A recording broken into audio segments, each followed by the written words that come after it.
Anda masih bersama kami pemirsa dari Lombok Timur. Satuan Reserse Narkoba Polres Lombok Timur gerebek bandar narkoba.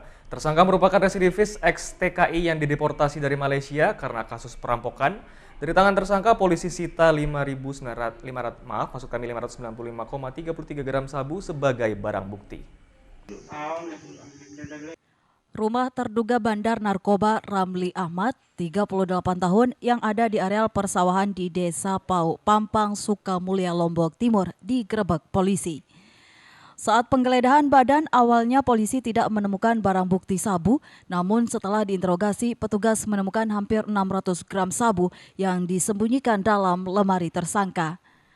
Tersangka RA ditangkap dari hasil pengembangan 5 pelaku lain yang lebih dahulu digelandang polisi.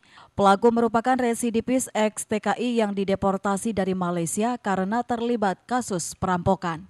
Lokasi rumahnya di tengah area persawahan sehingga kami sebenarnya sudah mengintai dari malam sebelumnya. Tapi karena suasana gelap gulita, tidak ada lampu penerangan di sekitar TKP, kami maksudnya pada pagi hari dan berhasil mengamankan barang bukti kurang lebih 600 gram disaksikan oleh Pak Sekdes dan Kawil setempat. Kini pelaku mendekam di sel tahanan Mapolres Lombok Timur untuk mempertanggungjawabkan perbuatannya. Tersangka RA dijerat pasal 112 dan 114 Undang-Undang Narkotika dengan ancaman pidana paling singkat 6 tahun penjara. Dari Lombok Timur, Ramli Nurawang, iNews melaporkan. Kita beralih ke informasi lainnya pemirsa, usai gelaran World Superbike, pemerintah Kabupaten Lombok Tengah targetkan PAD sebesar 4 miliar dari gelaran USBK Mandalika. Penyelenggaraan World Superbike kini telah usai, antusias penonton pada WSBK pun diapresiasi oleh pemerintah, baik provinsi maupun Kabupaten Lombok Tengah, lantaran diklaim sebagai jumlah penonton terbanyak. Pemerintah Kabupaten Lombok Tengah sendiri berharap dengan banyaknya jumlah penonton yang hadir, diharapkan pendapatan asli daerah yang diperoleh juga meningkat dari tahun lalu. Sebelumnya pada WSBK tahun 2021, PAD yang diperoleh sekitar 7 miliar dan tahun ini Pemda berharap PAD yang diperoleh lebih dari 7 miliar rupiah atau melebihi dari target yakni 4 miliar rupiah. Pemda sendiri belum bisa memastikan jumlah PAD yang diperoleh dari penyelenggaraan WSBK tahun ini lantaran masih dalam perhitungan.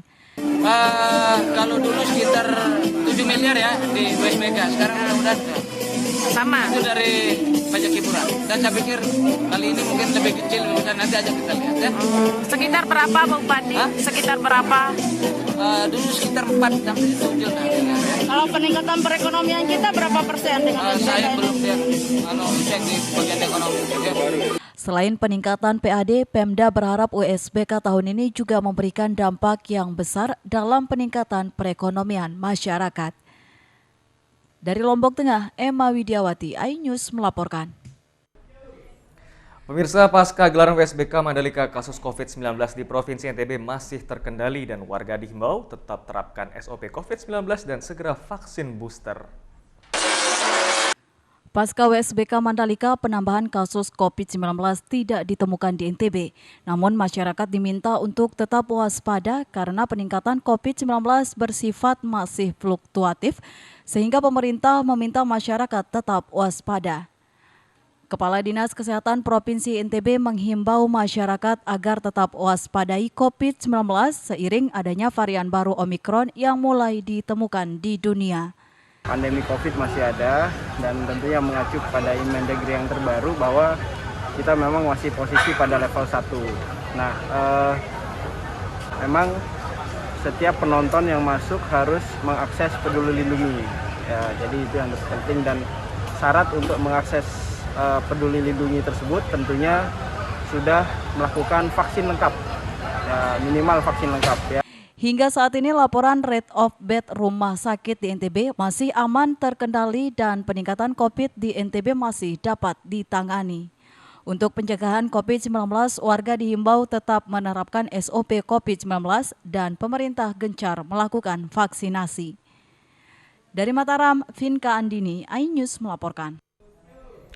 iNews NTB akan segera kembali untuk tetaplah bersama kami.